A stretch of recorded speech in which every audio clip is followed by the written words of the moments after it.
Good afternoon, and thank you for joining us for this session.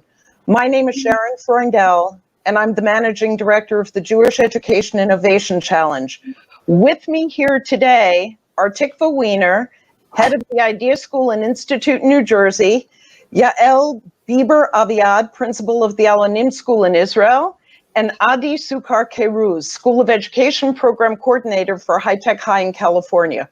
I encourage you to read their very impressive bios online so that we can maximize our learning time together. In this session, we're going to look at innovation in education, both in the near term and for the long term. Although many people are focusing on immediate needs, we also need to keep in mind the enduring concerns of education. Phrased differently, we're looking down to carefully watch the next step we are taking on the sidewalk, but we also need to lift our eyes and keep them focused on the horizon. In the previous sessions, we've heard a number of times about personalized learning, synchronous and asynchronous learning, and project-based learning. So let's explore these a bit more now. And therefore, here's the question that I'm going to pose to our three presenters. There's a great deal of discussion about innovation in education today, and the three of you are way ahead of the game. How are you currently implementing innovation in education at your respective schools? First, Tikva will respond, followed by Yael, and then Ady. Tikva? Hi. Great to be here with you, Sharon, and with everyone and my esteemed colleagues and speakers. I head the Idea School and Institute. The Idea School is a fully project-based learning interdisciplinary Jewish high school that opened in 2018. Now, sometimes people get a little confused when they hear about project-based learning. They say, oh, well, I did projects when I was in school. And we all know sometimes like what those look like. Let's say that seventh grade science fair project that was all about the volcano exploding or the diorama. That's not what we mean with project-based learning. At the Idea School, what we mean is that learning is centered around questions that spark students' interests and problems they have to solve. The underpinning of the curriculum could be very traditional content, ancient civilizations, chemistry, biology, but the students are taking that content and applying it not only to themselves personally, but outside to the real world. So what does that look like? So for example, in a Beit Midrash class, in a Judaic studies class, this past trimester, students read and learned Megillat Ruth, the book of Ruth, and they illustrated the text and commentaries that they learned along the way. At the end, they created a book that was published on iBooks that was a collection of their personal, not only the deep learning that they had learned about the story, but also how that resonated personally for them. It was a very personal project. Another project that the students did was in chemistry. They learned the neuroscience of chemistry, of chemical addictions, how that worked in the brain. And then they actually looked at the opioid addiction, a very big problem here in the US, and thought about what public and social policies they would write to address the opioid addiction. So again, underpinning all of that traditional content is, underpinning all those projects is traditional content, but breaking down those barriers between even the learner and themselves almost, and the learner and the world, breaking down that fourth wall between school and the world. And I want to say one more thing about it. What I've seen, which is really kind of the most incredible part of it, is how much learning becomes a social, emotional, and spiritual experience when it's done in this way. The student really has to confront not only who they are as a learner, but who they are as a person. Can they manage their time well? Can they collaborate in a group well? Can they publicly speak and articulate their thoughts to another human being in a coherent and articulate way?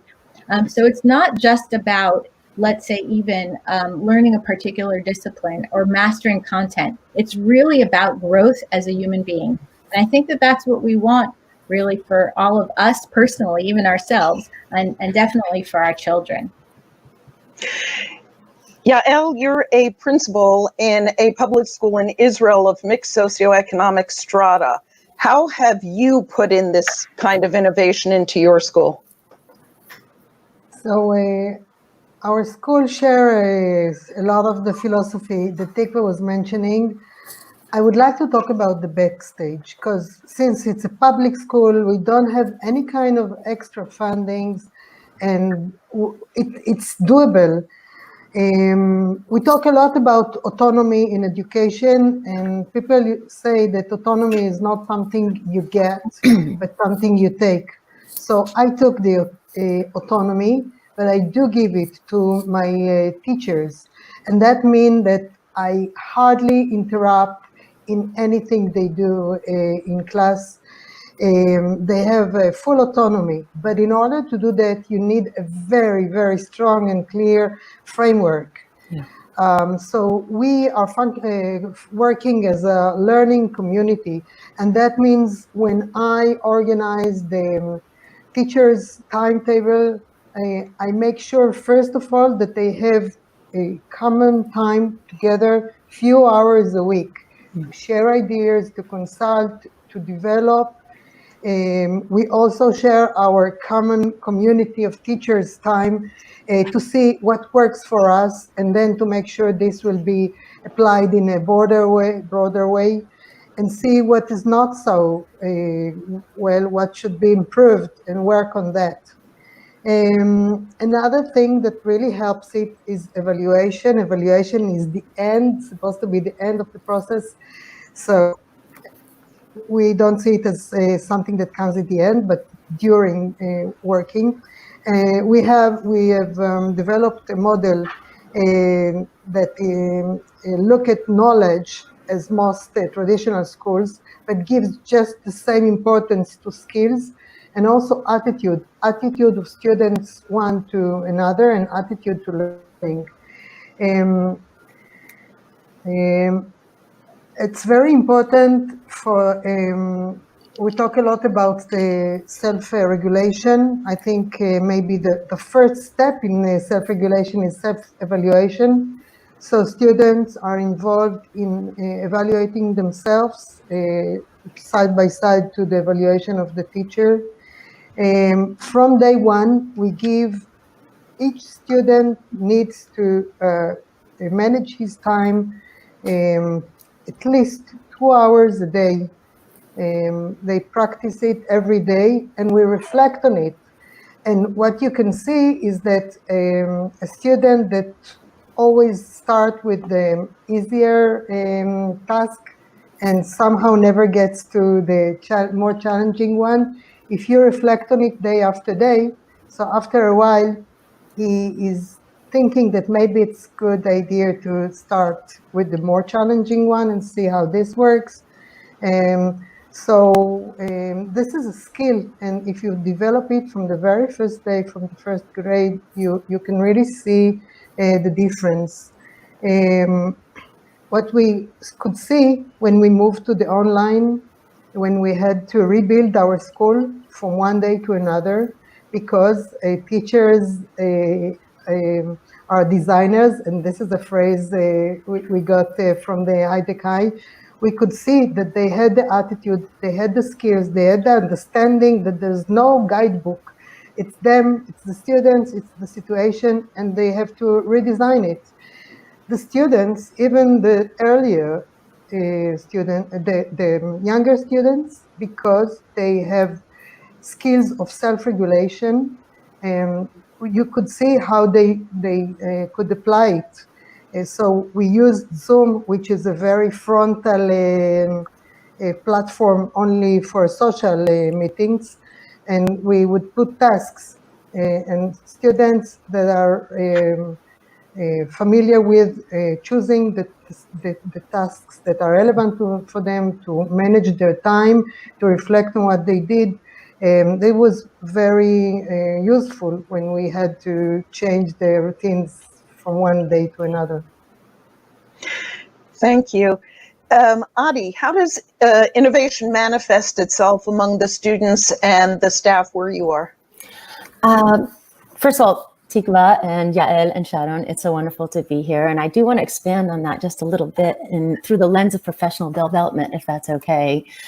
Certainly innovation in education really should be a natural paradigm, and our schools are platforms for students and teachers alike to explore this infinite realm of possibility and curiosity and vision and growth.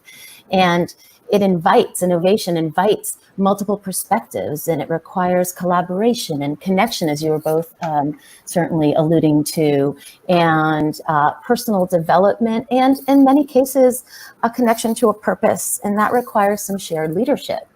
So I just want to take a second to kind of debunk the myth and this common belief that innovation is something that only few can conceive, right? Or only those that are enlightened can achieve it. Innovation is actually quite human, and it's in many cases a response to our needs. And so the ability to imagine and ideate and create exists within all of us. And that's really at the basis of everything it is that we are all talking about here, is what exists within all of us, and really being able to extrapolate that potential, or at least lead our students and our educators to acknowledge and be aware of that potential. So how does this all connect to professional development in our schools? You know, how do we best equip our practitioners and our learners, our students, to be futurists? I don't need to certainly illustrate the fact that we're all facing an unprecedented moment in history, but we are being forced to redefine our educational models. So why not involve everyone who's part of our educational ecosystems to grow and innovate together? So how do we do this? Well, imagine this. Imagine inviting your teachers in your spaces to be the leaders of professional development workshops or trainings in your schools based on their practices, their experience every single day in the classroom, their learnings, what it is to design or co-design a unit with students or with professionals in the community, what it's like to highlight student work. Imagine what an opportunity this is to build a culture of collegiality. Or imagine this, imagine, we often love to do this, invite your students to be leaders of professional development based on their experiences and learning, based on their interests, their passions, their technological world engagements. Imagine being in a space when students and where students are speaking directly to adults about their needs and who they are, about their opportunities and their comfort and their ease with engagement and learning online. Oh, what we could learn from them. Or even better, let's imagine this, students and teachers co-designing workshops on teaching and learning together. What power?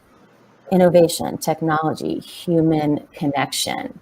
So at High Tech High, we very much focus on this idea of personalization and customization and autonomy and authorship over self-directed learning, an opportunity where everybody has a voice and a choice in order to become a collective community that grows together. And so every voice and every perspective is necessary in the innovation process, because the richness of progress and evolution, innovation already exists within all of our internal communities. But it's also really important to really think about creating a network of partnerships and alliances with the external community, right? How can we access professional experts? How can we access local businesses, public organizations, local government, law enforcement, tech industry, public service sectors? Because the inspiration for growth within our schools and for innovation in education exists all around us in our communities. And our direct line to communicating with that community is through our internal community, our schools, our children, our families, our teachers, our educators. So I'm going to invite you to think as principals, as directors, as administrators. How are you aligning your teachers and students with your external resources? This is a really impactful way of providing a foundation that offers true professional development experience for your teachers and your students. We at High Tech High don't even have a set of scope and sequence curriculum-based models. We don't teach through textbooks. We bring in as many resources that are comprehensive around this as possible to expose our students to innovative thinking. I mean, they're the future after all, they're designing it, right? So professional development and innovation is really recognizing that you can never settle into a fixed state. It means that you must tap into the dynamic that exists within your educational and cultural ecosystems to interrogate it, explore it, experiment with it, analyze it, question it, That way, collectively or individually, we can bring in our perspectives to identify what our most essential inquiries are for the development of our futures and the futures of our students, and the actions that we need to take in order to provide sustainable impact. I thank the three of you for sharing your visions and accomplishments in the field of education. Ady referred to futurists, so let's turn to future thinking. And I'm going to pose the same question to the three of you that's been posed in previous sessions, with a little bit of an addition. What is the one element that you think will profoundly change in education within the next few years? And how can we think innovatively to help our teachers and our students grapple with that change in education? Yael, why don't you go first? If I have to say it in one phrase, I think we're going to shift from teaching to learning. John Dewey was talking 100 years ago about learning from experience, and I think this is the time that it will happen. So I think we have the illusion or the delusion that to learn means to sit and to be quiet and to listen. And I think the online, the situation now have showed us that it doesn't happen this way. And learning should be relevant more than ever. In order to do that, we need self-regulated learners. This is a skill. We can teach it. It can be learned. To be more precise, students should and can set up their goals, even if they're in their first grade. They have to be part of the evaluation. They need to have reflective skills. They need to have time management. They need to have the skill to choose and to lead their learning. And I think it's a very exciting time. Ady, what is your response to this question? This challenging, loaded question is, it's a difficult one to think about one element, right, that we think will really change. But maybe I can provide an answer that's a little bit more abstract. I think one thing, because I agree with everything that Yael just said, for sure. And I believe that the teacher is certainly going to become more of the learner. And I think one thing that will change profoundly moving forward is, particularly in education, is this shift of consciousness. A shift in consciousness and leadership in teachers and practitioners and in learners to think about education in a different way. This global impact of the COVID-19 pandemic has kind of forced us to take a really hard look at our models and our systems and our infrastructures. Oftentimes, we're finding ourselves Zooming and doing synchronous and asynchronous learning in a very different way. And we're asking ourselves, who are we really serving? So I think we're faced with this inevitable truth that technology and technological tools have to be integrated more comprehensively in education. And I see that as a direction that we're moving in unequivocally. But as a result of that, I think we're going to see some progress in the integration of subjects, the integration of subject matters. I think we're going to be focusing more on applied learning and competency-based skill development, which is something that Tikva was talking about earlier. I see a movement forming that is focused on a human-centered responsiveness to education, particularly what's happening in the world right now. And technological tools, I think, are also necessary and a definite part of the equation that's going to be in part with education moving forward. And it'll also allow students to become much more self-directed learners. And it'll provide them with opportunities for them to navigate seamlessly in the modern reality that they already know so well. So I think we'll be moving into an integration of synchronous and asynchronous learning, whether it's online or not. And I use that in a metaphoric way as well. And like Yael, I do believe our educators will begin to shift into becoming learners themselves, and certainly guiding our students really to the threshold of their own minds. And, you know, we as leaders certainly need to support their professional growth as facilitators of learning. Such an optimistic answer. We gotta look at the glass half full, right? Absolutely. Tikva, how would you address this? One of the first books that I read when I was preparing to shift to project-based learning was Tony Wagner's Creating Innovators.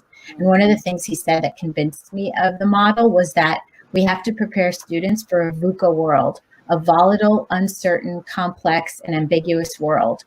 And certainly the situation that we've landed in now certainly proves Tony Wagner's prescience. So I think that he got it totally right, and we are being forced now to create the kinds of school environments that he was talking about creating when he wrote the book years ago. And the point is that you can't, when you're teaching traditionally and you have tests and assessments and there's one answer, and as Ken Robinson says, it's at the end of the book, but you can't look because that would be cheating. You know, that's just not the kind of thinking that we need today. The reason that you have to be prepared for a VUCA world is because, as Tony Wagner again says, the world has wicked problems. And what he means by that are that these are problems that there's not one solution, as we're taught in school, right? There's not one solution to the problem. The problem needs complex thinking and needs many different disciplines to answer, to solve it. And even then, it's not totally solvable. And if you think about, let's say, what we're dealing with exactly now in COVID-19, I mean, just ask any school administrator what they're planning to, what the school reopening looks like. It's all about benefits, risk analysis, weighing the pros and cons, exactly that kind of complex thinking for a VUCA world, for wicked problems that Tony Wagner was basically saying we needed. So I think that moment has arrived, and the answers are already there, as you could see in the progressive schools that are already have shifted to doing learning in this way. The learning now can be very successful because it's not about testing the child in one area. So I think that we need just tons more of that and continue to move in these directions. And I agree with Ady and Yael, and I also want to build on what Ady said, which is that kind of the student agency. I think Yael said it as well. And to say I'd love to see more of that in the classroom, to see the passions and the talents and the interests just being naturally incorporated in all disciplines, that these talents and interests that the students already have, how much more engaging learning can be for them if they're bringing themselves to the learning. So for those practitioners who are joining us in this session, if they want to integrate more innovative learning into their classrooms or into the schools, what is the one piece of advice you would give to them to get this process started? Should I go? Please. I was listening to another lecture before. I think we have to practice failing daily or hourly.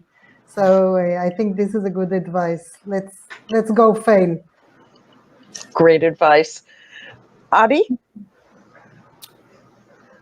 Can you repeat the question for me one more time, Sharon? If someone wants to integrate more innovative learning into their classroom or into the school, what do you think is the first step that they should take attitudinally, practically? Yeah, I was wondering if you had said that first step. So I think it's really important to sit in the complexity of what's happening right now and spend some time with that complexity. Identify where the challenges are right now that we're facing in this moment when it comes to not only practices, but systems and learning and logistics and programming and operations and everything that comes along with education, curriculum design, et cetera. And really identify where the challenges are, really identify what is working and where we are succeeding, and trying to think about ways in which to bridge that gap.